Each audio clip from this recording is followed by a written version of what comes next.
utilisons la confusion sexuelle depuis les années 2000 sur 110 hectares d'un vignoble d'un seul tenant.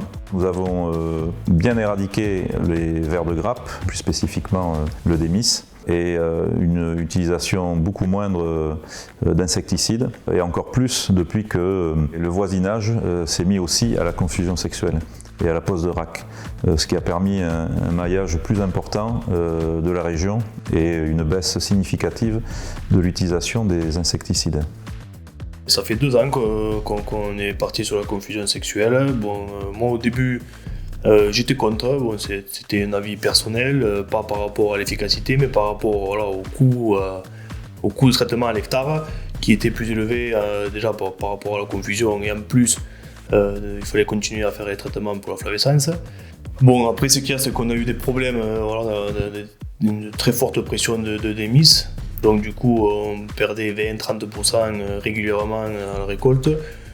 Du coup ça a été le dernier espoir pour pouvoir essayer d'arriver à bout de ces 2 démis. Donc on est parti sur la confusion sexuelle qui a été, dès la première année on a eu de très bons résultats. On a gagné entre 20 et 25 hectares et c'est vraiment une très bonne chose et je pense que je vais continuer pour longtemps.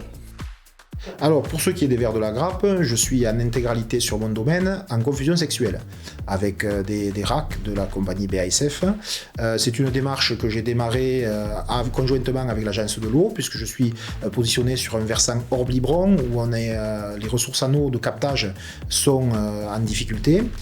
Donc, à travers l'aide européenne que constituent les MAE, j'ai participé à des réunions et j'ai décidé de franchir le pas.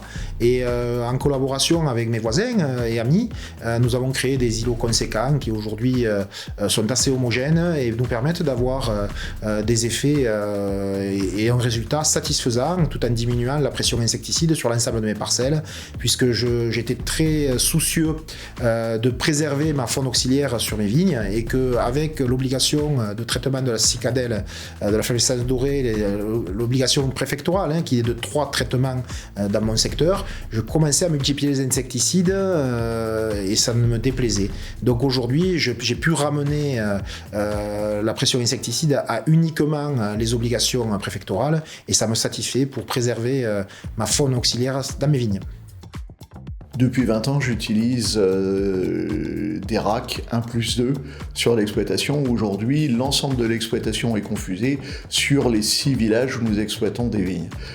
C'est une lutte collective en Champagne qui représente maintenant plus de la moitié de la surface de la Champagne, soit 16 000 hectares, qui est mise en place. Cela fonctionne très bien. Il y a un travail de fond très très important des viticulteurs pour mettre en place cette lutte collective. Il faut savoir que la Champagne, la moyenne d'une parcelle, c'est 10 arts. Donc vous avez énormément de viticulteurs qui sont concernés et il faut réussir à convaincre tout le monde.